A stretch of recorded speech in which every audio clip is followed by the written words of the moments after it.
ഈശോ മിശിഹായ്ക്ക് സ്തുതിയായിരിക്കട്ടെ. ഒരിക്കലൊരു വിശുദ്ധനൊരു ദർശനമുണ്ടായി. ആ ദർശനത്തിൽ ഇങ്ങനെയാണ് അദ്ദേഹം കണ്ടത്. പിശാച് വന്ന് ദൈവത്തോട് പരാതി പറയുകയാണ്.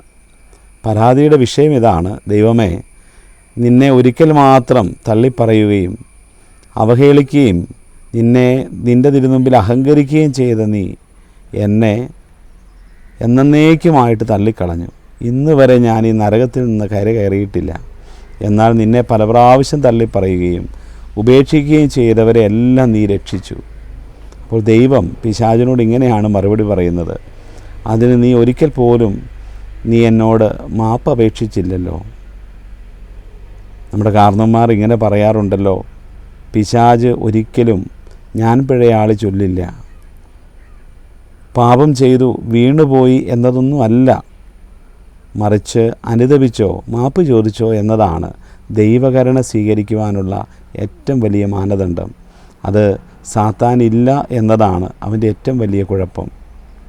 പൗലോസ്ലീഹ റോമാക്കാർക്ക് എഴുതിയ ലേഖനം 2-ാം അധ്യായം 4-ാം വാക്യത്തിൽ പറയുന്നു: നമ്മെ അനുതാപത്തിലേക്ക് നയിക്കുകയാണ് ദൈവത്തിൻ്റെ കരുണയുടെ ലക്ഷ്യമെന്ന് നിങ്ങൾ അറിയുന്നില്ലേ?